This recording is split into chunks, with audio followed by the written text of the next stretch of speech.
we're going to fill up the pond. Isn't he adorable? Eats my babies. The gourami is still alive. I put a gourami in there like a year ago or something like that.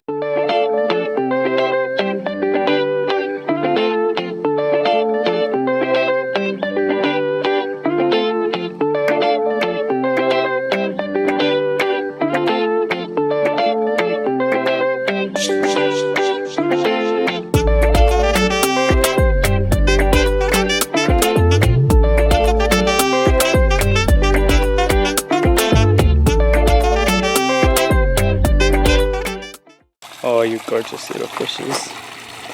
It is about time I do some weekly maintenance on this pond. The gourami is still alive. I put a gourami in there like a year ago or something like that. Oh, where is it again? I just lost it. It was a flame dwarf gourami that I put in there from a previous previous aquarium. Kind of surprised it survived the winter. Then again, this is Arizona. Alright, this is where it all started with this beautiful pump right here. Filter, the pumps, and the pond. So I don't know if I ever recorded it, but the pump eventually ended up in the pond because if we just put it here, it didn't like have the strength to suck up water all the way from a pipe into here and out to there. So what it is it's just like sucking it from there and pushing water into the intake, out of the output, all the way into the thing. And it looks really nice, right? But I've been kind of lazy with the maintenance. Oh, and I just the other day finally got some algicide after like 2 months of keep forgetting, even though I've been to Home Depot several times. So I'm going to get started on that. First thing we're going to do is I'm going to take these, oh gosh, I forget what they're called, those screw-on thingy pipes, and then clean out the filter. And I recognize there's some biological media, or I mean not biological media, like there's some, what's it called, like beneficial bacteria in the filter. But we've also got plenty of it in the pond right there. Sitting on the rocks and stuff. It's just growing like crazy, and it clogs up the filter anyways, so we should probably just do that.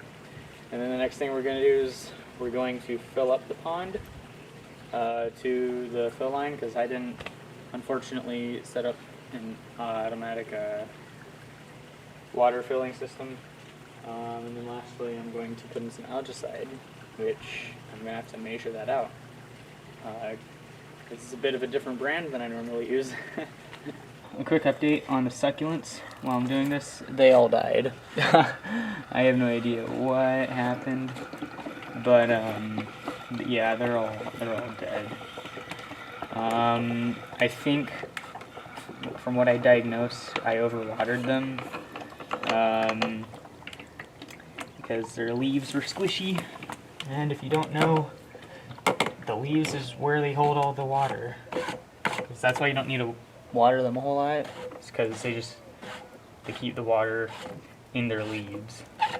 And that was really like the first time that I had ever really attempted planting something. That didn't turn out as well as I had thought. But I'm gonna continue trying. I still got that flower over there, and it's doing relatively well.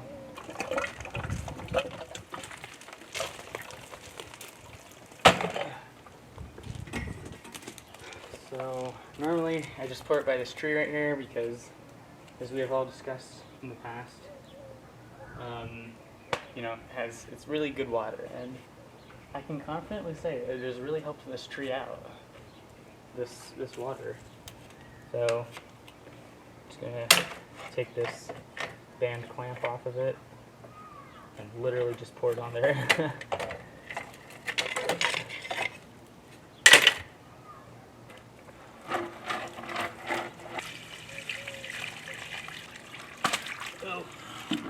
Oh, stink. Well, kind of literally, it really smells. That piece, okay, whatever.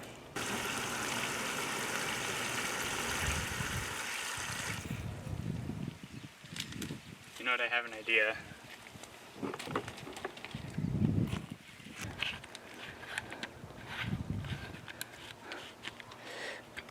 Bam.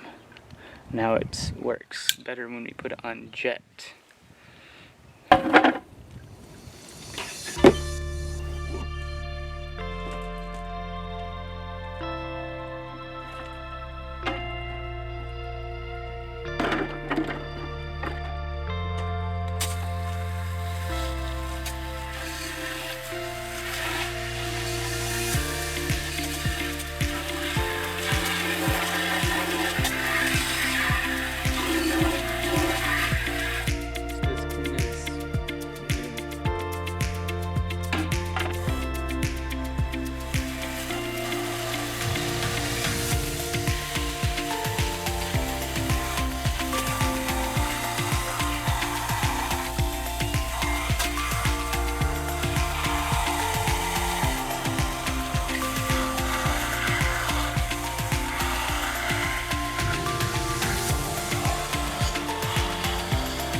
I hate this thing because it's always spraying water in some direction at you.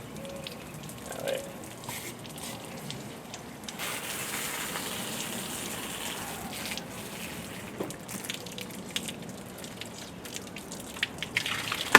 Okay.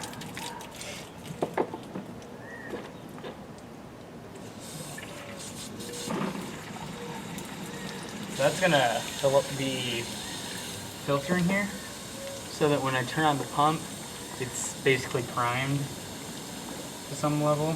Because, you know, if it just tried to suck air, it wouldn't perform very well. You can kind of hear it when you start hearing like the bubbles and stuff. There we go. Alright, there it is. Yep. So it's also, I guess, somewhat cleaning out the water. Like this new water is going out through all the filter and filtering out all the grossness. Come on, screw on. There we go. Almost there. I'm just screwing them on all the way on because, you know, better to be safe than sorry. So I've plugged in the filter's UV light already. And now I'm going to plug in the pump.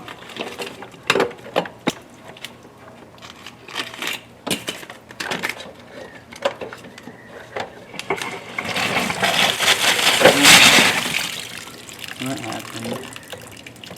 So it actually wasn't a total dumb mistake.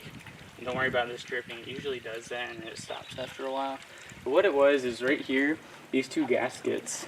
Oh, I thought the gaskets were missing in these pipes, right? But they weren't. So I was kind of figuring out, okay, what is happening? You know, I'm screwing these on tight and gaskets are in there, but they're still spewing out lots of water. I then took, but without this little screw-on pipe thing, I put the two together and noticed that there was the gasket of this pipe, and then the end of this pipe right here. I'm not super familiar with plumbing terminology. Weren't exactly, flushed together, leaving a little bit of room, a tiny bit of room for some drops of water to come out. So I kind of figured out, okay, I need to position this more upwards, the filter more upwards, so it could then, align flush with these. And then I noticed I was able to screw on these pipes like so much easier. Now that we've got that finished, we're gonna fill up the pond now.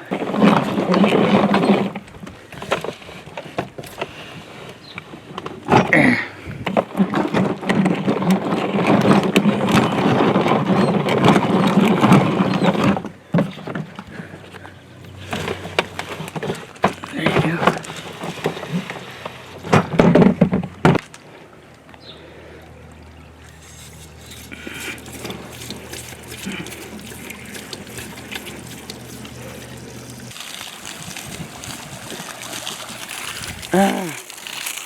I got caught back there.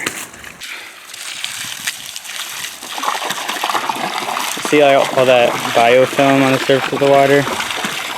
That's kind of happens when I neglect this pond for one too many weeks. But we can help get rid of that, just kind of like spraying the top of it, right? And then along with the filtration, keeping the water clean, I guess. So I know that people are normally like super duper afraid of better lighting right here. Yeah, okay. So I know that people are usually super duper afraid of, killing their fish just from tap water or just from hose water or something like that. Make sure to use your dechlorinator, right? Well, here in Arizona, specifically where I live at least, there's no chlorine in the water, so I don't have to worry about poisoning my fish. Sorry, they're all going at the top of the water, like eating something, I don't know, and hurting them. So that's really nice. I don't know what it is. I just know that I just, kind of researched that and found out that there is no chlorine in this water. At least not enough for it to hurt the fish.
Look at him.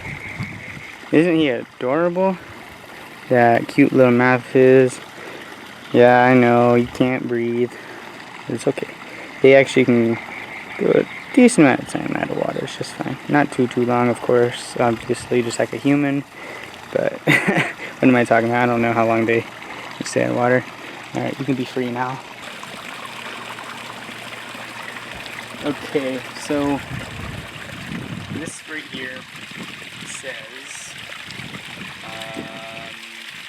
2 tablespoons per 300 gallons, and then 2 tablespoons per 100 gallons. And this is about a 1,000-gallon pond, so that would mean that I do 6 tablespoons and 2 teaspoons.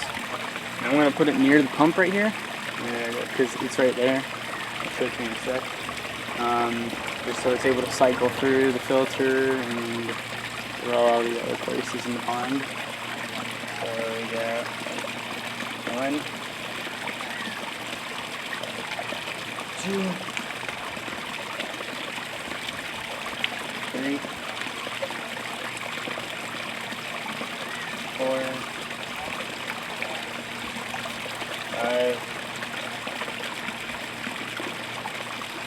6. Now because I need 2 tablespoons for 100 gallons, and I don't have a teaspoon on me, I mean granted, I have one inside, but you know, not here. I'm just going to round up to do 1 more tablespoon, because you know, 3 teaspoons equals a tablespoon. Besides, this is a little dirty anyway, so it'll be just fine. It isn't going to hurt the fish or anything. Beautiful. Now, after every maintenance thing, I like to give them a big, nice chunk of food. Just feed them, you know, Hikari pellets. I really like Hikari, so